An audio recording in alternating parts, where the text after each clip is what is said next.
My name is Kyle Roberts, and I am the Executive Director of the Congregational Library and Archives. Welcome to today's virtual book talk, Squanto, A Native Odyssey, with Professor Andrew Lipman. To begin, I want to acknowledge that the Congregational Library and Archives resides in what is now known as Boston, which is in the place of the Blue Hills, the homeland of the Massachusetts people, whose relationships and connections with the land continue to this day and into the future. For those of you joining us for the first time, the Congregational Library and Archives is an independent research library. Established in 1853, the CLA's mission is to foster a deeper understanding of the spiritual, intellectual, cultural, and civic dimensions of the congregational story and its ongoing relevance in the 21st century. We do this through free access to our research library of 225,000 books, pamphlets, periodicals, and manuscripts, and our digital archive with more than 130,000 images, many drawn from our New England's Hidden Histories project. Throughout the year, we offer educational programs and research fellowships for students, scholars, churches, and really anybody interested in Congregationalism's influence on the American story. I hope you'll check out our website, congregationallibrary.org, to learn more about our work and for upcoming events. Dr. Andrew Lipman, or Drew as we know him, is Associate Professor of History at Barnard College, Columbia University. His first book, which is truly excellent, if you haven't had a chance to read it, I encourage you to go get a copy. The Saltwater Frontier, Indians and the Contest for the American Coast, was published by Yale in 2015, and it was the winner of the Bancroft Prize in American History. He's here this afternoon to talk about his second book, Squanto, A Native Odyssey, which was published by Yale in 2024. Thanks so much, Drew, for being here. I'll turn it over to you. Thank you, Kyle. And thank you, everyone, for logging in today. It's truly an honor to be here. Kyle didn't mention this, but I went to graduate school with him, so I really appreciate his hospitality here and everyone at the Congregational Library and Archive who's been truly terrific. Just to get things started, it's likely if you made it here today, or if you're familiar with the Congregational Library, you probably have some ties to New England, as I do. I grew up right near the Congregational Libraries in Brooklyn, in Brookline. And if so, you probably don't need a thorough introduction. You don't need a basic introduction to Squanto. Of course, he's famed as the Patuxet Wampanoag man who spoke English, greeted the Mayflower pilgrims soon after they arrived in North America, taught them how to plant corn with fish as fertilizer, and thus made the first Thanksgiving in Plymouth colony in 1621 possible. Now, of course, there are deeper layers to his story that aren't quite as well known. He also went by Squantum, and the reason that he was able to speak English was because his time with the pilgrims came after an ocean-spanning odyssey. He grew up in Patuxet, the original name for Plymouth, Massachusetts. In 1614, an English explorer captured him and 20-odd other Wampanoag men to sell them into the Mediterranean slave trade. For the next 5 years, his fate rested in the hands of Europeans.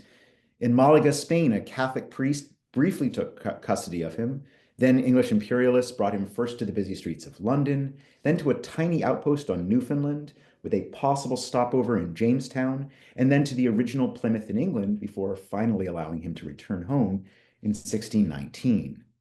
His return voyage had a tragic ending. He discovered that his home in Patuxet had been abandoned. An epidemic had swept across the shore, killing tens of thousands, including most of his fellow villagers.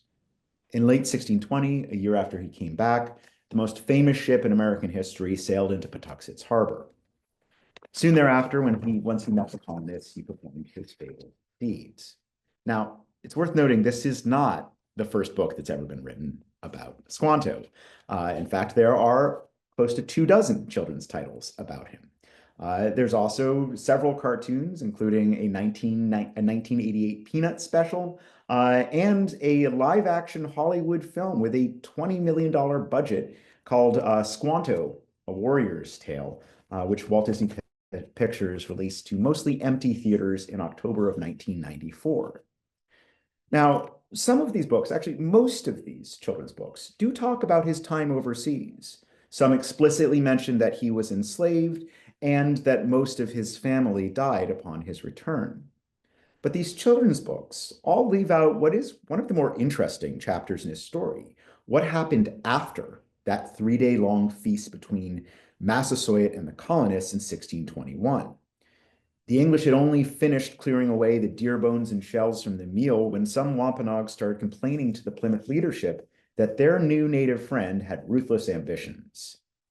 These natives alleged that Squanto was demanding tributes from followers, bribing allies with gifts, and intimidating those who resisted him with threats that he could unleash the plague once again.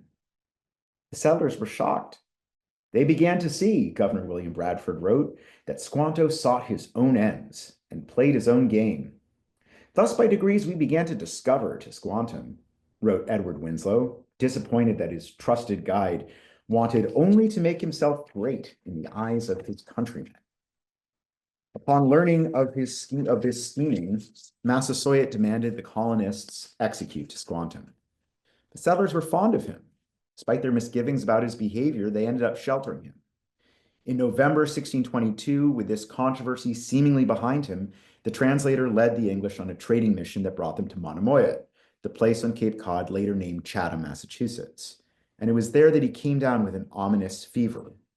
In his final days, Squantum beckoned Bradford to his bedside.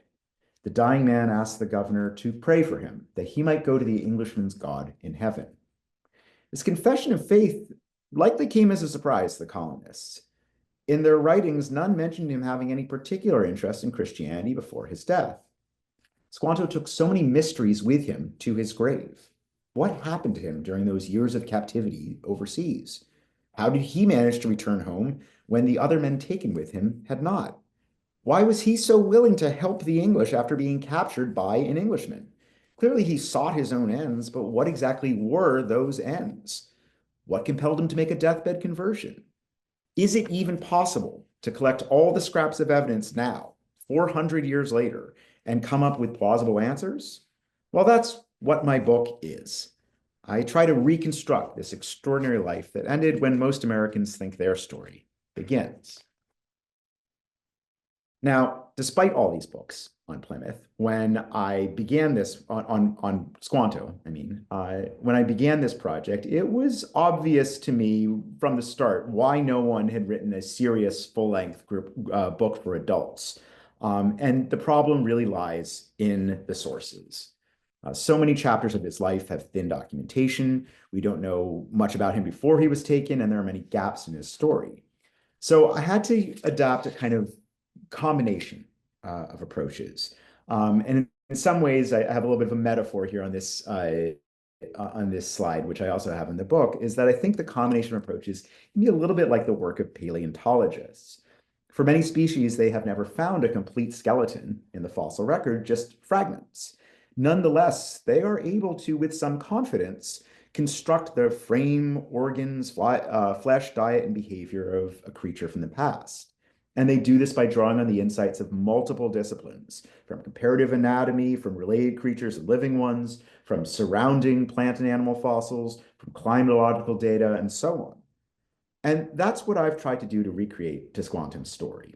And just to be clear here, it's not Squantum I'm trying to put back to life. It's really the story. And in terms of this metaphor, the bones are those fragments of textual evidence about his life.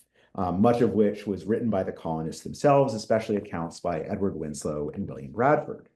I've also incorporated new research from European archives, including some truly surprising brand new discoveries that shed light on his time in Spain. I've also brought in some exciting new archaeological finds from Plymouth that change our understanding of the early settlement. And I've spent time talking to and learning from museum educators, especially at Pilmoth Patuxet museums, where interpreters have long done careful work to recreate the homes and cornfields of Squanto's youth. This work, too, has put me in conversation with Wampanoag scholars who have also devoted much of their professional lives to understanding the 17th century Wampanoag world. Also key to my thinking was the published scholarship of Jesse Littledoe Baird, the Wampanoag citizen who helped create the Wampanoag Language Project, a groundbreaking linguistic reclamation that has brought the language that Squanto spoke back to life in the last 3 decades across the traditional Wampanoag lands, which include most of southeastern Massachusetts and eastern Rhode Island. Now, together, this textual, linguistic, cultural, archaeological, and environmental evidence create a vibrant palette, which I think allows us to paint a new portrait of a man who I think is too often rendered as a caricature. So my story begins in the late 16th century in Squantum's boyhood, his childhood and his young adult years. And it's fair to say this part of the book is more ethnographic than biographic.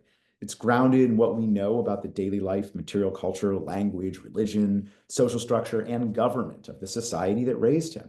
So the result is in some ways a composite picture of a typical boy growing up in Patuxet and not quite a depiction of the real young man. But here again, this is where the sources are important. Much of the descriptive evidence we have of Wampanoag life, especially from those early accounts, came from men whose primary informant was Squanto. So when Edward Winslow writes about the manhood rights that young men went through, he's almost certainly hearing an account of Squantum of his own childhood. So I do think there are ways in which we consider some of those colonial sources to have kind of a secret co-author, someone who's at least informing what might be a somewhat distorted picture of Wampanoag perspectives and life. Another particular challenge in this section was trying to communicate the subtleties of the Wampanoag language. In fact, there's about 3 pages of the book on linguistics. And I will say that was easily the most labor-intensive 3 pages I've ever written. And I'll be honest, this is probably the part of the book where I might lose a few readers who find it just a little bit too academic. But I also think is exactly when I'm going to win over the readers who are looking for a substantive discussion of the Wampanoag world beyond just using colonial descriptions. Squantum's language has an incredible density of meaning. Jesse Baird, the linguist who brought it back to life, points out that oftentimes a single word in the Wampanoag language would really be a whole sentence in English. The language is also particularly dense with kinship terms. At one point, I list the 15 different ways that a Wampanoag parent could say "my children," depending on to whom they were speaking, in what context, and even the gender of those children. I also found particular poignancy and significance in this Wampanoag taboo around speaking the name of the dead, and this linguistic workaround in their language called the abstentative, which is a suffix added to a proper noun that indicates that it is missing or dead.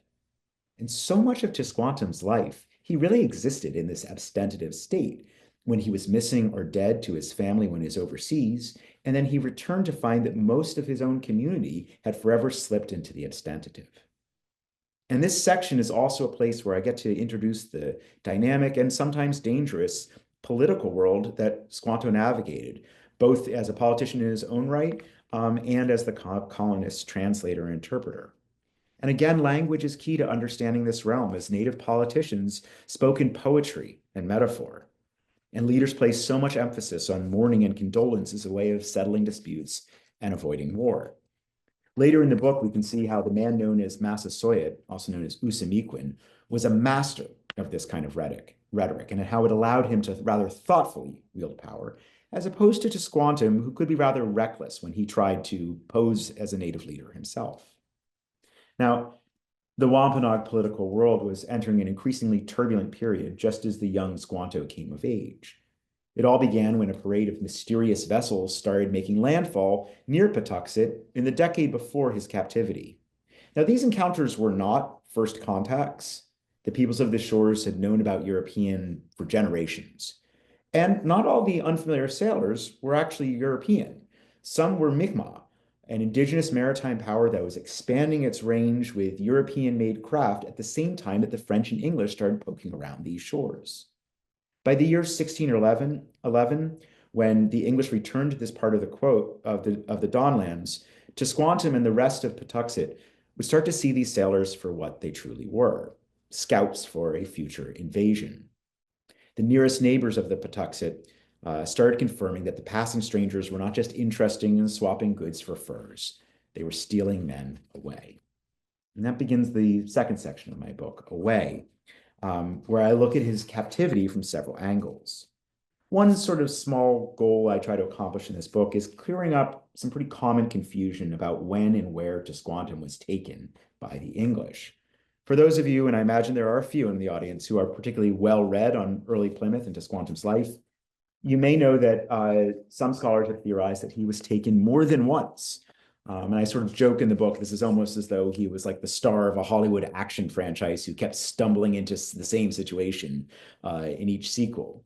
And I try to put that speculation to rest by establishing that he was only taken that one time. And that, in fact, the reason that he's often thought to have been taken more than once is because historians have undercounted the sheer number of men, and it's over 50 who were like him, who were taken against their will to serve as interpreters for explorers. And another sort of necessary prelude to getting to his Odyssey is to talk about two of those men, named Sasiocomet and Apenow, who were taken before him. And not only do their experiences foreshadow his ordeals, but their kidnappings are really part of a connected process with his. They told a lie to save themselves and be returned home, that there was gold in southern New England. And the rumors of that gold were part of the reason that the man on this slide, John Smith, arrived in Patuxet when he did. And traveling with John Smith, his second in command was Thomas Hunt, who was the man who would ultimately kidnap Squanto. And when Hunt captured him at the end of his voyage in Smith, and without Smith's knowledge or consent, that is what began Squanto's epic Odyssey. Now, this map is the clearest picture of where I track and place him from across the Atlantic. And you'll notice just sort of a few details here. There's a few time windows that are not entirely clear. And I've added in his return voyage from Newfoundland what I believe to be a likely stop that he made in the Jamestown colony with the explorer Thomas Dermer. And if those of you are interested in sort of that question, it all comes from a sentence in a well-known source in Edward Winslow's Good News from America, where he sort of mentioned in the side that Squantum has been to Virginia. And I tried to sort of place that and put a little context with that, but I did not find any confirmation in the Virginia records to tell me where he was there, when he was there, and what exactly happened. And I do believe it was more of a passing visit than any sort of extended stay. Now, the story, though, the original leg of his voyage was when his captor Hunt brought him and over 20 other Wampanoag men to Malaga, Spain, which, as you can see on this map, rests just inside the Mediterranean on the other side of the Strait of Gibraltar. Now, this is where I came into a particular wrinkle in this story. All that we basically knew about what happened in Malaga was from a few accounts, from a brief mention in Bradford, an account by John Smith, and one by the colonial promoter Fernando Gorges, that mentioned that he got away from this, the mechanism of which was unclear, and that the other natives were taken in by some local friars to be converted to the Catholic faith. And that's all we knew until very recently. And these details remained foggy until a Spanish historian named Purificación Ruiz Garcia, who was working in the Malaga Provincial Archives in the 2010s, came across two curious deeds. They were signed by one Tomas Hunt, and the deeds documented the transfer of 24 Indios to the care of a corrupt local priest named Juan Bautista Reales. Now, the name Hunt meant nothing to Ruiz, but she knew that there was something fishy about these documents, something that just didn't add up. So she started researching Hunt, and much to her surprise, she found out that she had come into clues about a 400-year-old mystery. And again, I can get into this a little bit more in the Q&A. But sort of the main context that she gives here is that we know that Malaga, Spain, was one of the busiest slave trading ports in the Mediterranean, where captives, mostly Muslim captives from the Maghreb and further south in Africa, were sold in a busy dockside market. And what she discovered was that the sale of these Wampanoag captives to this local priest was done to sort of skirt a Spanish law that forbid enslaving indigenous people from the Americas, and created sort of plausible deniability that this was a sale, even though it rather clearly from the documents was. Another key point in these deeds was that Hunt lied about where the men were from. He said he had taken them from Cape Breton, which is right next to Newfoundland. And to me, that's a pretty important clue because it explains why Tisquantum ended up first being taken in by colonial supporters of the new colony in Newfoundland, that they believed he was from nearby Cape Breton. And that to me is a pretty clear clue as well, that Tisquantum was taken soon after he arrived in Spain, before his path could be traced back and the English could figure out that he wasn't actually from near Newfoundland. So to me, this helps piece together a few different parts of this story. I was also able to learn a little bit more in my own work in British archives about other aspects of his story. This is just a great picture that Puri shared with me of the kind of document she was working in the Malaga archives with. And you can see that she really did find the proverbial needle in a haystack in terms of finding this exciting discovery. Other things that I did learn, though, was about the people who took him in London. He, for about 2 years, lived in the household of one John Slaney, who was a merchant tailor and a member, really the chief executive of the Newfoundland Company, which is sponsoring a new small trading and fishing village on the island. I also found out that his brother, named Humphrey Slaney, is probably one of the likely people who learned about the captives in Malaga and was probably the one who recruited Tisquantum to be his interpreter. And this Humphrey Slaney, unlike his brother John, was very well traveled, had lived in the Azores for a time and regularly visited the ports of southern Spain. So that's why he's the person I think of as the kind of most likely person to transfer Tisquantum from one place to another. Now, once Tisquantum had arrived in the English capital, he lived with John and his wife Elizabeth in their house in Cornhill, a prosperous district of trading companies near the city's core. Now, there's no indication that anyone in London took pains to instruct Squanto formally in English, and he seems to have picked up the language mostly through immersion, which experts believe is the fastest way for anyone to pick up a new language. It's also worth noting that the language that the Slaneys spoke is not the same language spoken in London today. They spoke a distinct archaic dialect of English that has since been reconstructed by literary scholars, and because of that, it's often referred to as Shakespearean original pronunciation. Knowing this language that they spoke actually gives us a little bit more detail into understanding the challenges that Tisquantum faced learning to speak the English language.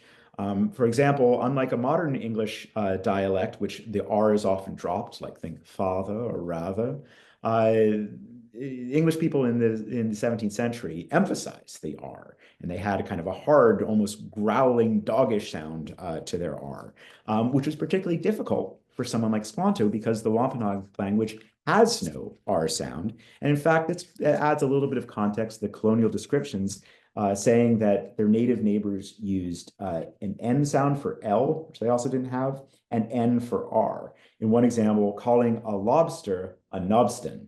The Plymouth settler Winslow reported that the Massasoit called him Wisno. So when Squanto was first learning this language, he would have faced this kind of challenge, likely pronounced his host names as Snaney and called his temporary home England. In their everyday exchanges with him, the Slaneys would have surely made an effort to improve his pronunciation and grammar while explaining the words and phrases that puzzled him. And once he was proficient, he was ready to serve his master's company in the place that they also called Terra Nova, or the Newfound. And this is part of why his return home was not a straight path. He first came across the icy waters of the North Atlantic in 1617 or 1618 to the harbor of Cupper's Cove in Newfoundland, where the international codfish market had created a bizarrely amphibious and seasonal colony. The visiting fishermen and the small population of colonists had tensions with the local Bothak people, tensions that the English hoped a translator like Tisquantum could ease, and potentially, through speaking to natives, learn more about the potential riches of Newfoundland and the secrets that it held in its interior. And again, they were, like a lot of early English explorers, hoping that there might be precious metals, or at the very least iron, which there actually is in Newfoundland, which would add another source of profits to this colony beyond just fishing. But again, the Bothak side of the story is pretty complicated, and here's where I had to turn mostly to archaeology. The Bothak were very small in population.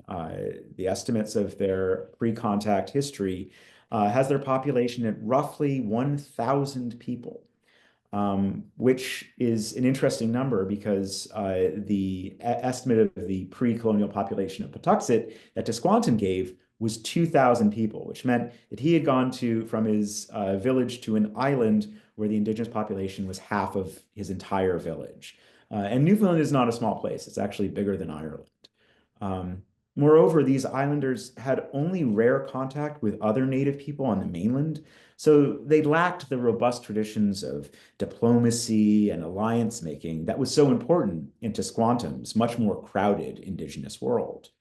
So we also know from the vague references in the only surviving account of that period that colonists attempted to contact the Newfoundland natives and were unsuccessful. So that means that Tisquantum probably never got the chance to meet the actual native population.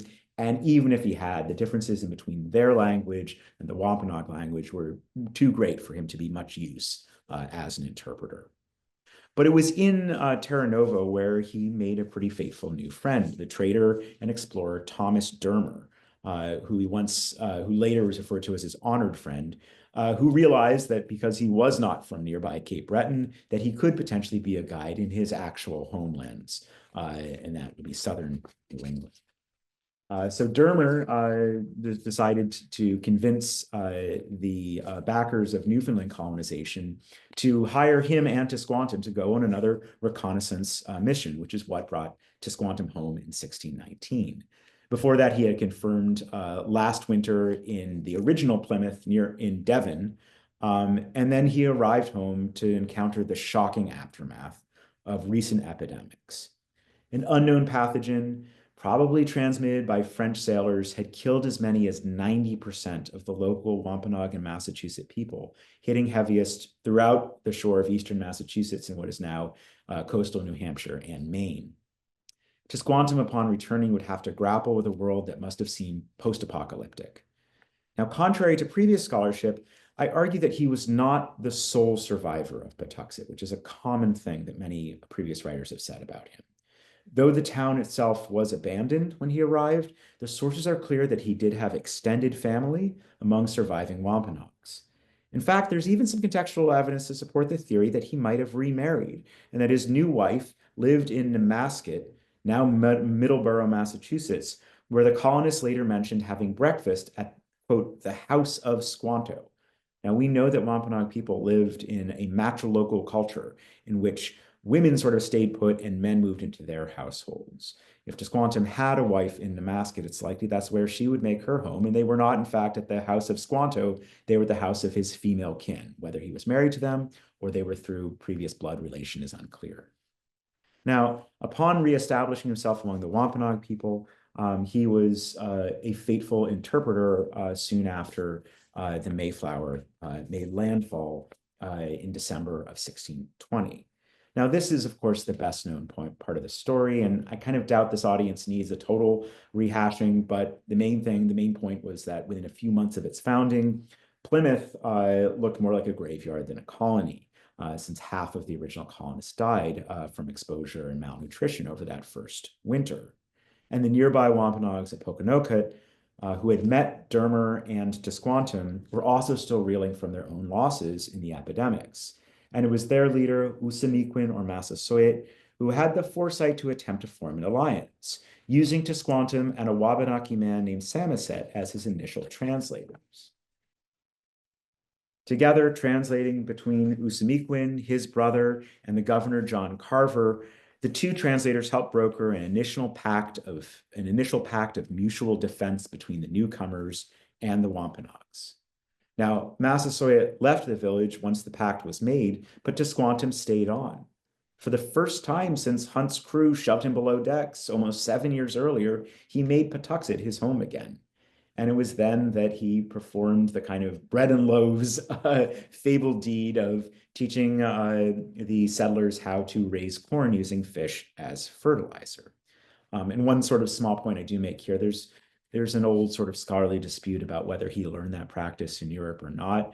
That has also been rather conclusively put to rest by more recent archaeology that has discovered evidence of native people using fish as fertilizer in the archaeological record dating to before the colonial arrival. It's another sort of one of these small points I make sure to kind of set straight in this narrative.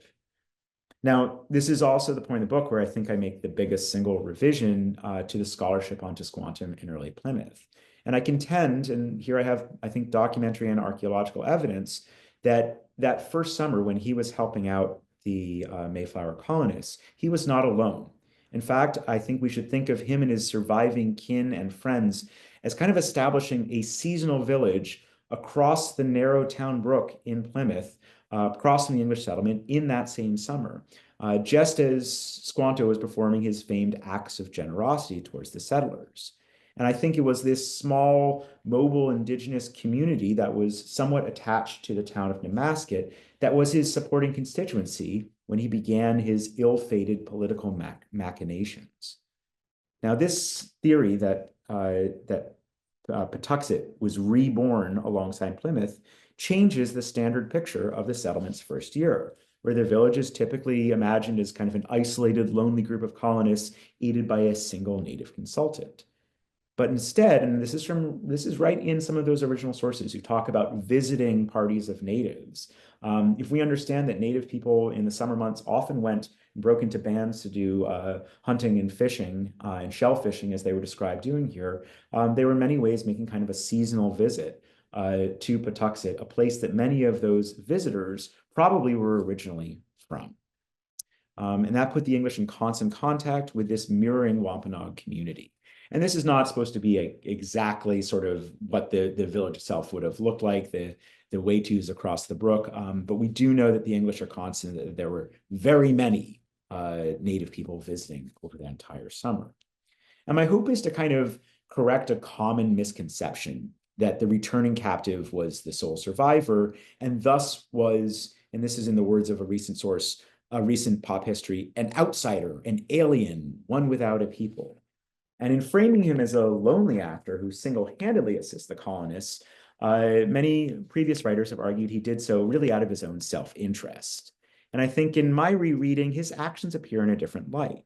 He's best understood as a figure who I think was motivated by the communal concerns of this circle of friends and allies and family, and by his own personal ambition. When he was later found out to be plotting against other native leaders and opportunistically using the colonists as his allies, it's my belief that this shows how he sought his own ends for a larger constituency, and that he saw the English as helpmates to his people, returning the favors that he had offered them. He never intended to create an exclusively English place, but rather, I believe, was hoping to bring his old community back to life with the help and alliance of a band of useful new neighbors. His vision was grounded in some age-old Wampanoag ideas about kinship, condolence, reciprocity, and spirituality, but when putting his plan into motion, he defied some of the core rules of Indigenous politics, and his deceitful attempts to challenge the traditional structures of power would lead to his undoing. And that's, in many ways, the most dramatic part of the book, the events that led to his almost execution that were then followed by his enigmatic death when he supposedly asked to go to the Englishman's God in heaven. Now, in this book, I try to go a lot deeper into some of those sort of lingering mysteries, and I'm not going to get fully into all of them today because we only have so much time, and I can't spoil everything because I do want you to still have a reason to read the book.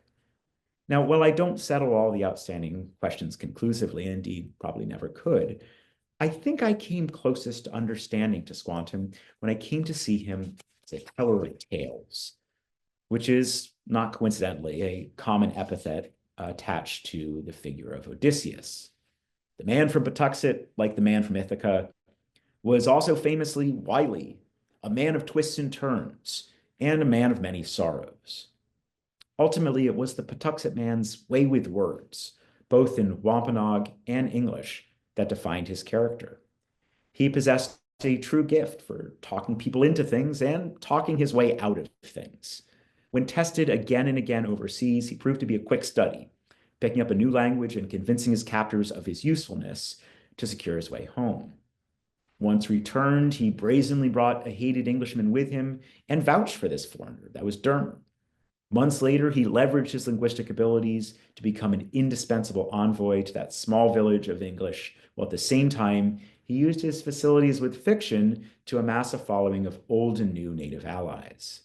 Right up to his very last days on Earth, he remained a bold persuader, assuring his English companions that he would find his way through difficult waters before he was struck down with that deadly fever. I think in his struggles, we can find echoes of an old question from Homeric literature. After years at sea, can a homesick wanderer ever truly go home again? And there's a part, and this is where I kind of have to turn to the book itself. There's a part of his story that I had to sort of get to and accept some of the mysteries and the absences in his story. And that is the question of what actually became of his body. For those of you who might be familiar with the town of Chatham, there's actually 2 sites in Chatham that claim to be the site where he died and where his remains have been found. And in the conclusion, I talk a little bit about why that's actually a very hard point to sustain. And in fact, it's very likely he was not in that place. And I believe that this is somehow fitting that we actually cannot locate to Squantum in the earth, since he himself actually believed that sometimes the most powerful kind of monument is one that isn't there. And we know this from the colonist Edward Winslow, who talked about a practice that he learned from de Squantum of how the local Wampanoag people often marked the place of important events and deeds, not by building something and putting something there, but by digging a hole. And that every time someone passed by that hole, they were duty bound to clear out any dirt that had come into it or anything that was starting to grow into it, to keep that hole, that spot of absence there. And when doing so, to tell the story of what happened in this sort of pit of memory. Writing about this practice, Winslow marveled at how it kept many things of great antiquity fresh in memory.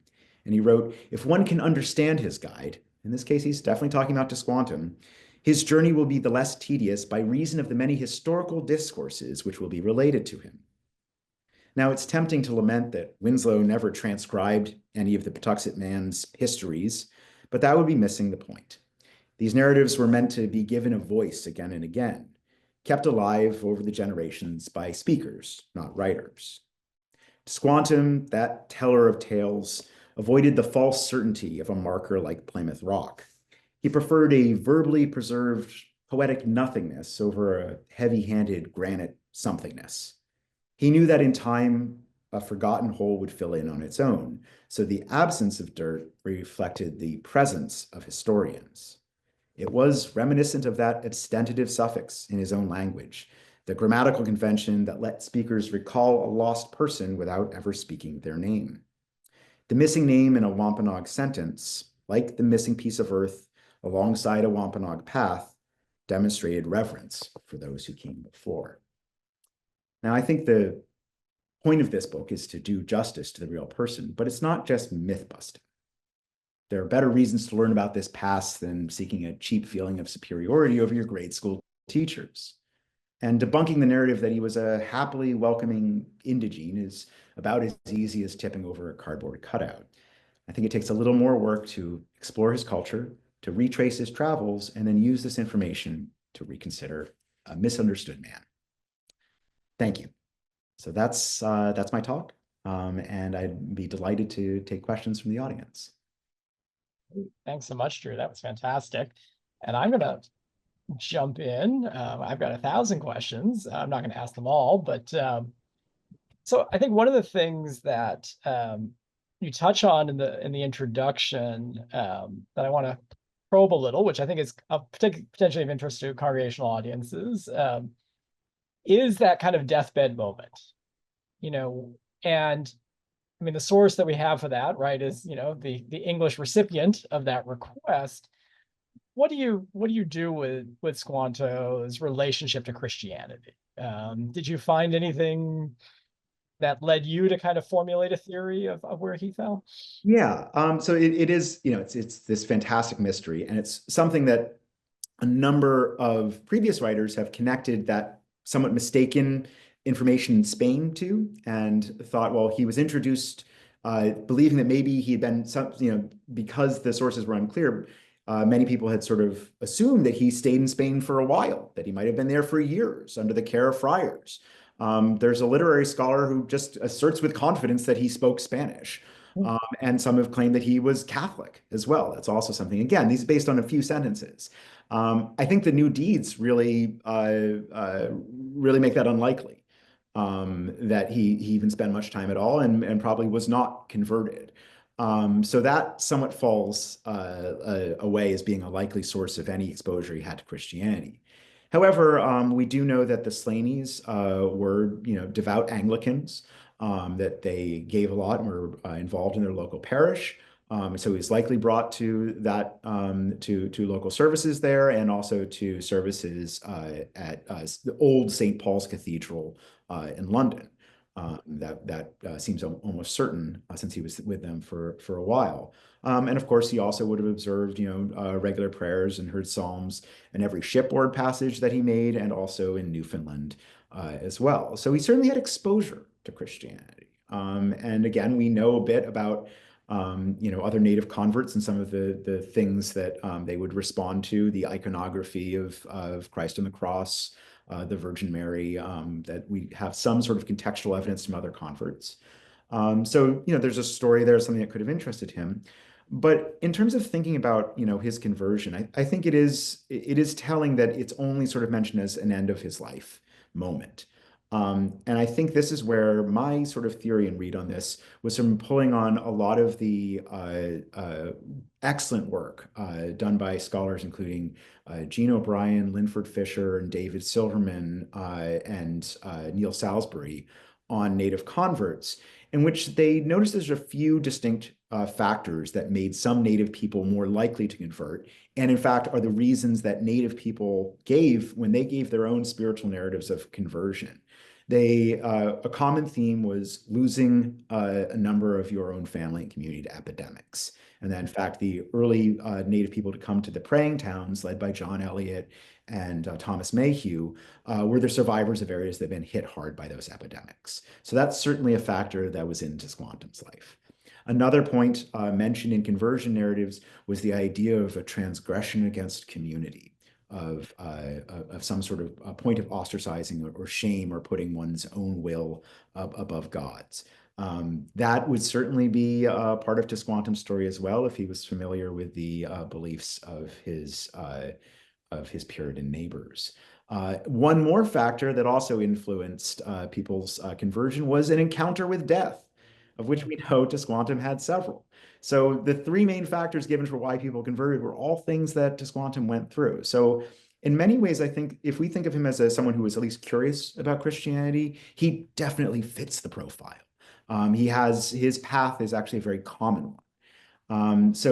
I think while it's tempting to place his European experience as being the reason for his conversion, I think that in many ways it's that changed world that he returned to, and indeed his personal story of kind of attempting to remake the world as he would like and then failing. That sort of humility and mourning were probably the main things driving him to have some interest in the Christian faith.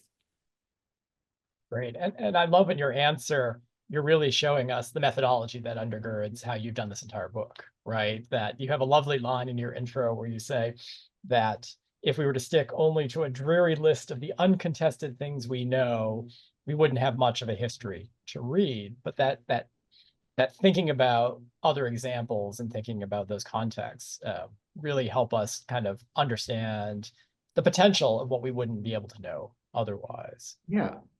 No, and I think it's one thing is, we do actually know quite a bit about the native people of southern New England in some ways, and those conversion narratives are things written in the hand of native people, sometimes in the Wampanoag language. That's actually that preservation and the number of literate converts is actually how the language is able to be brought back to life. And that it isn't just colonial sources and native sources. In fact, there's actually a spectrum. And that does, I think, give us some real insight into how these Wampanoag people thought and prayed in the 17th century. And it's not an unknowable thing. Thank you. So I've got a question here from Doug Gray. who asks, what is the Wampanoag tradition around the epidemic that decimated the area before Squantum returned? Well, that's a very complicated question. What one, sort of in among modern Wampanoag people, I believe it was Paula Peters, who's coined this term that I think is commonly used, the Great Dying, to refer to that.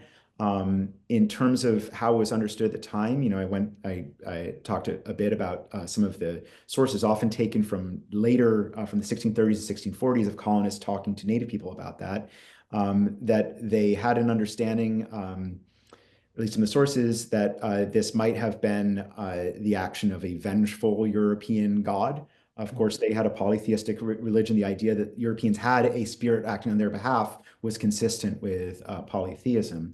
And that, in fact, they believed that this had been foretold by French sailors who had been taken as captives a couple of years before Squantum returned. Actually, Squantum redeemed two of those French sailors with Thomas Dermer when he returned. That one had apparently said that God would curse the native people for taking him captive. That was sort of retroactively seen as an omen.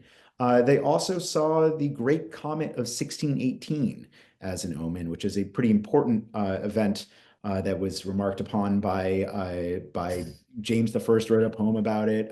It's something, and I want to just sort of show my sources in homage. The writer Nick Bunker, in his history of the Mayflower pilgrims, sort of pointed this as kind of a signal event in a feeling that war was imminent, as it was. The 30 Years' War was about to break out on the Atlantic side, and then on the native side as well. The idea that this omen foretold new momentous things to come. So the idea that there was some omens to this is part of that.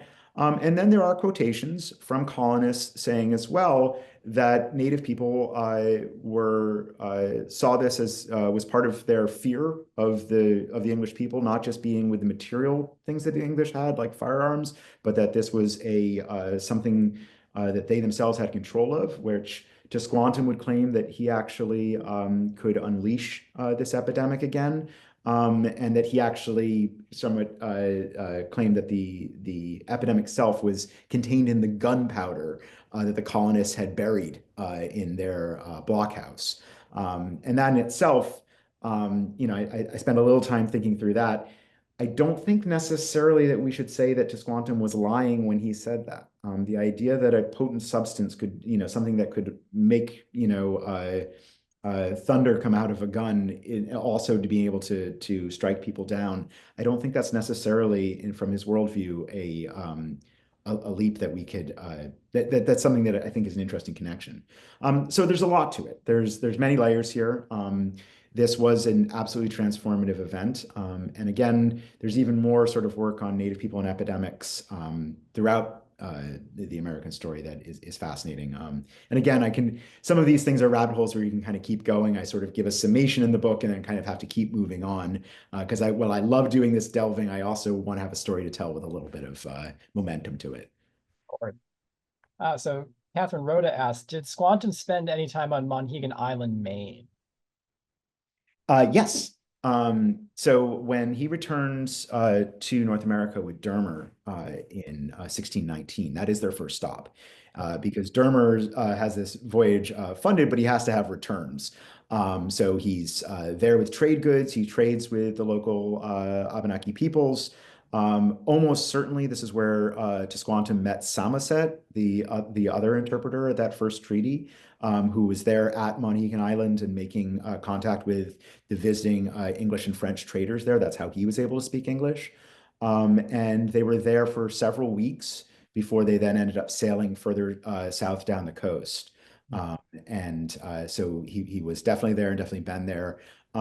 It's also, I think, we do know that Native people traveled fairly widely throughout the coast, that making voyages of several hundred miles was common enough. He'd likely been to at least parts of what's now the Maine coast earlier in his life. So yeah, that was definitely a place that he went to and one location among many that's significant in his story. Thank you. Great question here from Charles Hamburg Stowe, who says, it's been a few years since he's visited Plymouth Patuxet, and he's wondering how your work is being received there. Is your telling of the story being integrated in the narrative presented there, both on the Pilgrim side and the Wampanoag side? Yeah.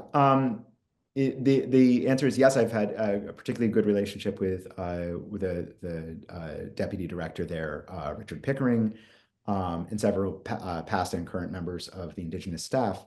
And one just thing I just will note, and this is relevant and may even be mentioned by Linda Coombs when she speaks later this week. There has recently been some falling out in some former Wampanoag interpreters with the museum, some of which has been patched over. There is now a growing new Wampanoag staff. And it had to do particularly with some of the treatment of the Wampanoag Historic Site collection practices. Then there was a break-in of involving the Wampanoag tribal chief in the museum. It's kind of a big, messy story that I allude to in a paragraph of the book, and it's complicated. It shows sort of the complicated nature of non-Indigenous institutions trying to work with Indigenous partners, and that is a very complicated part that I've tried not to put myself in the middle of, but I've learned from people on sort of all sides. So some of in answer of how this actually changes Plymouth Patuxet, Plymouth, the staff there has been aware of some of these archaeological discoveries that have been influential to me, and they've actually taken and built a new native home, just outside the Plymouth village, and that's reflecting both archaeological find that there were both often nearby native houses of sort of people in the neighborhood, and then the presence of one particular person who died in 1628, Hobbamock, who's another Indigenous man who would eventually become an interpreter, who lived alongside the Plymouth colony, and in an early record is given a set plot of land where he and his family lived. So that kind of close proximity of native and indigenous and colonial houses is something that is now reflected more directly in the museum. And I was able to do a kind of book launch there in September, in which I was talking to many museum staff. So yes, I've been really lucky to work with those interpreters, and they've taken some inspiration from my work. But in many ways, I wouldn't have begun this project or would have given up on this project long ago if I hadn't already been visiting and working with people there and getting some real enthusiasm and encouragement that writing this book was possible. As I mentioned, there were a lot of challenges to doing it. They might credit me to some things, but really I think I have to credit them. I think museums and public historians have always been central to how I think and imagine the past, and I really admire the work they do. Thanks. This question from David Perez makes me think about how you're opening when you're thinking about the different disciplines that you're interested in and kind of open to pulling on. And David writes, I'm thinking of how traumatic Squantum's arrival back to Patuxet must have been, and his arrival to Europe. I'm curious if there's a way to read his relationship with his captors as a sort of Stockholm syndrome.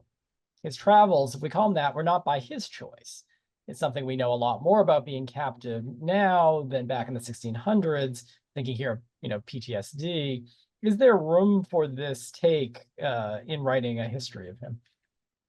Yeah, that is that I would largely avoid, and I don't sort of adapt the idea of pure Stockholm syndrome. In fact, I think actually Stockholm syndrome itself has been somewhat debunked as a concept, or at least complicated by psychologists.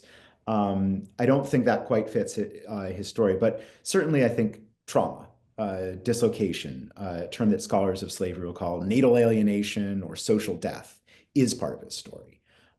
And as well, a kind of failed social rebirth that he tries to attempt. So being pulled out of his context where he had power and standing in his home community to be treated essentially as a servant in the homes of others, I think would be quite traumatic. Being separated from the other Wampanoag men in Spain, I think would be another sort of particular point of pain. I think almost certainly if you had sort of, again, this is not, the new deeds don't quite shed a light on this, and this is still sort of unknown of why Squantum himself was taken. My sort of general theory that I put forth in the book is one thing that's consistent about Squantum, what I was saying about him being a teller of tales, is he clearly has a bold and risk-taking personality. And a scholar of bilingualism in New England, Julie Fisher, has pointed out from reading the language on the literature on bilingualism, is that what makes people quick to pick up a language isn't any particular verbal skill. It's the personality type of a high tolerance for risk. That's actually what defines fast language learners. I think that sort of says everything. And so my sort of working theory is that among the captives, whether it was Humphrey Slaney or another agent of the Newfoundland Company heard about these captives and wanted an interpreter, he was simply the one who could speak English the best, the one who had picked it up quickest from the English sailors on his voyage over. And that in being willing, if he did have a choice to go with the English, it probably would have been with the hope of redeeming the other Wampanoag men left in Spain. And that just would be consistent with the values of Wampanoag men. The idea of a kind of fictive kinship given to all, the idea of solidarity and protecting the honor of others. So that's sort of the failure to bring them back, I think, is something that would have concerned him, and that he would want to answer for and would be part of his story and part of the pain of his travels overseas. And in terms of the return home, it's sort of unimaginable, right? That he's in a world that is post-apocalyptic. And of course that I think has some bearing on his later conversion, or at least openness to Christianity. I think that pain is at the center of his story, and that sort of painful absence, as you can see, the theme of absence throughout the book, I think is really at the heart of everything. I can't think of a more moving note to end this program on. Our hour has gone right by. Thanks so much, Drew. Take care, everyone. Thank you so much, Kyle, and thank you everyone for coming.